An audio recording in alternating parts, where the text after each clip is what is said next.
We are back, and we are joined now by Rena Steinzor, Edward M. Robertson Professor of Law at University of Maryland Carey Law School, author of American Apocalypse: The Six Far-Right Groups Waging War on Democracy. Rena, thanks so much for coming on the show today. It's my great pleasure.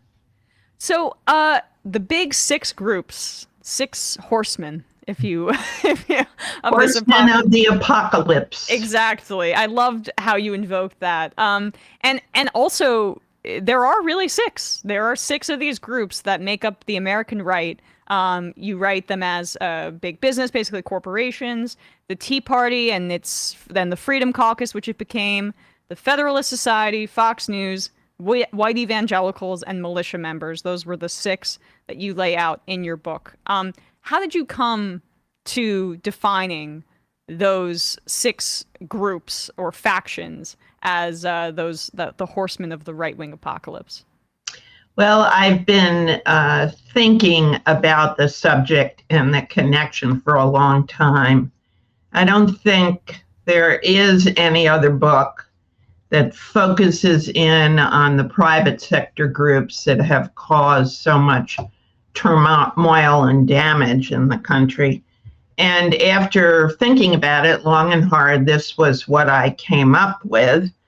All of these groups do not necessarily coordinate in some giant conspiracy. Instead, they pursue their interests parallel to each other. They don't always agree, but they agree a lot of the time. And they have brought you a broken Congress, a remarkably punitive and conservative Supreme Court, and presidential elections that are harsh and difficult and make people unhappy. And their interests being parallel. Can you talk a little bit about the systemic reasons for that? Like, what are the forces that create such these reactionary groups that also have enormous power that they've wielded very successfully in recent years? Well, they have money. That's one distinguishing feature. The corporations have persuaded the Supreme Court to allow dark money, meaning undisclosed billions of dollars in electoral campaigns. We're on track now for this presidential race to be the most expensive one we've had. And they contribute 86% of the lobbying costs to persuade Congress to do what they want. They say that the executive branch is bloated, inefficient, and wasteful. And right now, candidate Trump is proposing ideas to essentially get rid of 50,000 civil servants in the executive branch. And the Tea Party is an extension of this kind of thinking. Its members didn't come to Washington interested in managing the government. They came to Washington interested in cutting budgets and objecting to the debt ceiling, bringing us close to crashing our credit, and so forth. The turning point for me was really the January 6th insurrection. And I have, at the end of every chapter, an explanation of how each group laid their marker on that event. And it's pretty disconcerting. We might be looking at a repeat. And the thrust of that, I mean, it's in the title of your book, The Anti-Democracy of It All. Can you explain how that's maybe the thread that binds these groups together, which is the repudiation of the democratic will of the people for their own particular interests? Well, one example is the really widespread crusade that has been funded by people like the Koch brothers to restrict the right to vote, to cut back on such methods as advance voting, to require certain kinds of identity cards that some people don't have. And this is going on, the studies show, in almost 24 states. It's a real problem. We may end up not only with Russia interfering in our election, but these kinds of aggressive responses coming home to roost. And I would just mention one example: the Heritage Foundation, far right-wing think tank, founded decades ago, which has just produced Project 2025 that a lot of us are very concerned about. And it is one of the plans that would attack the civil servants and try and get many people fired and replaced by very conservative right-wingers. You mentioned, yes, the Heritage Foundation and the Federalist Society is a big focus as well of your book, which we know Leonard Leo is high up in the Federalist Society, and they are responsible for the right-wing stacking of the courts, and particularly the Supreme Court. But these are two groups, honestly, that as long as I've paid attention to politics in any real way, you've known about the Heritage Foundation and the Federalist Society. There are these planks of Washington, and there's no equivalent on the left. There's no equivalent with the Democrats for either of these groups, honestly. Can you explain that discrepancy? Well, there are groups like the Alliance for Justice, I think I have that name right, who do try and promote moderate to liberal judges. Their problem is they have so much less money. Right. The Federalist Society is really a gateway. If you want to become a judge and you are going to one of the elite law schools, and the society has 75,000 members across the country, then you join FedSoc, which is what the law students call it, and you become a candidate who is vetted and indoctrinated through very elaborate conferences and gala dinners in Washington.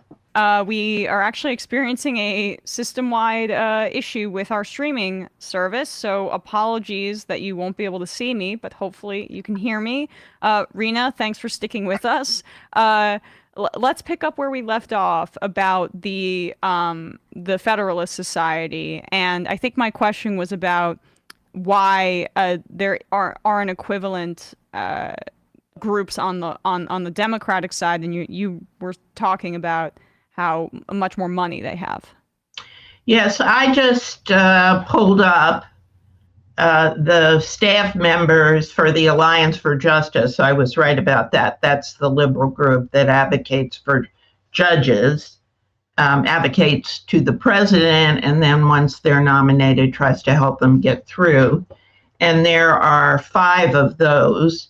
Then I looked at the staff of the Federalist Society, and it goes on for, I didn't have time to count it, but it's probably a good 40 people.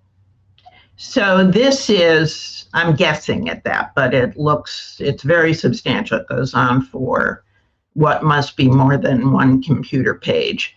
And so the key thing about this is that the liberal groups are outmatched. They're smart, they're sincere, they're diligent, but they are outmatched on the money front.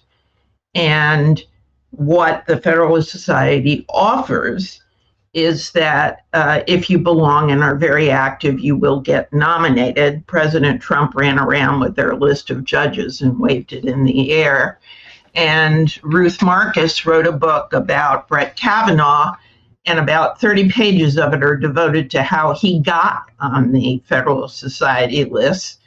He was considered too liberal because he worked for George W. Bush, who was anathema to these folks.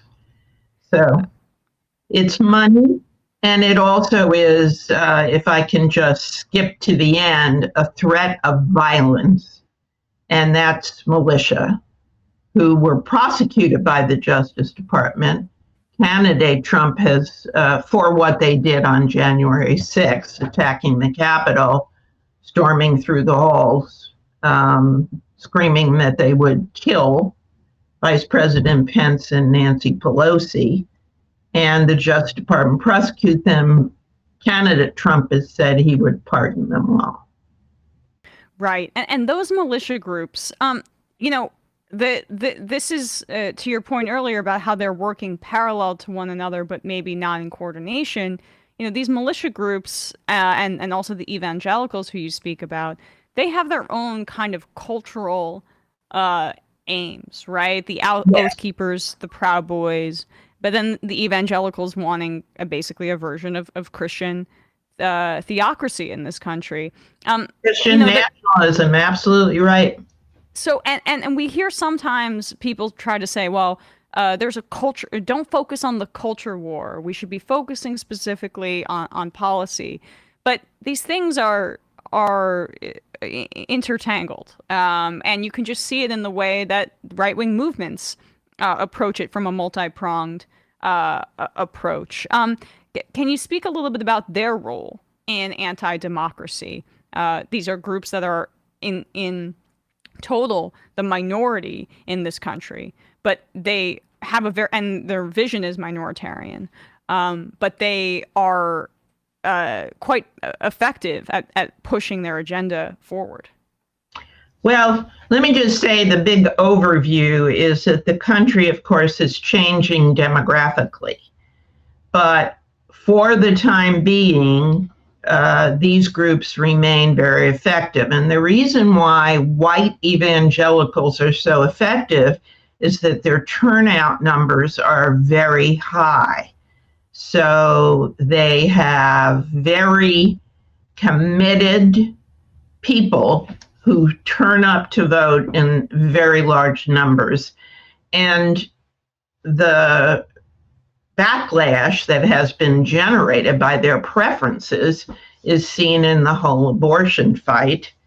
And I think some of the states, those same elements in the states, have been so extreme that women literally with ectopic pregnancies, with other life-threatening conditions, are at risk for losing their lives because people in the medical community are afraid to perform an abortion, even to save their lives.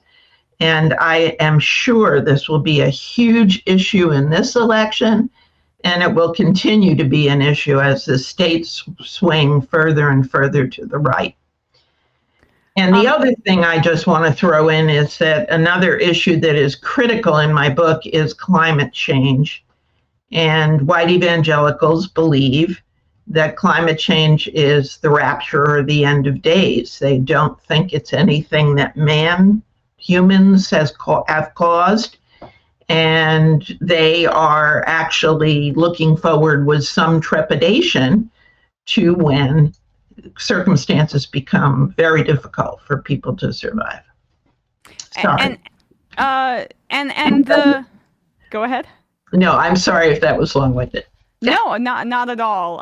Apologies again for the technical stuff on our end, but we seem to be ironing it out a bit.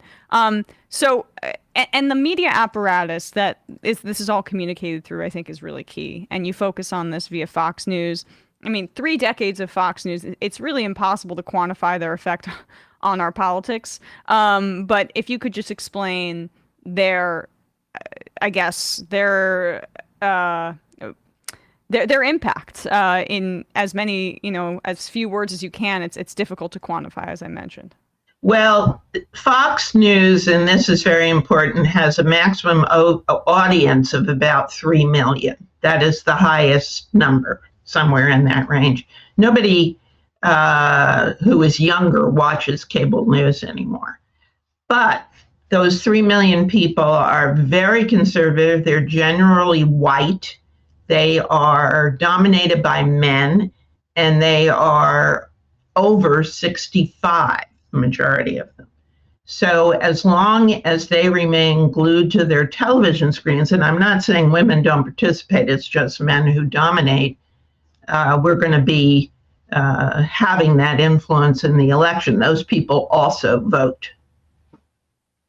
Well, thank you so much. Really appreciate your time today. Rena Steinzor, the book is called American Apocalypse, The Six Far-Right Groups Waging War on Democracy. And thank you for bearing with us through this technical glitch. Really appreciate your time today. It was a pleasure.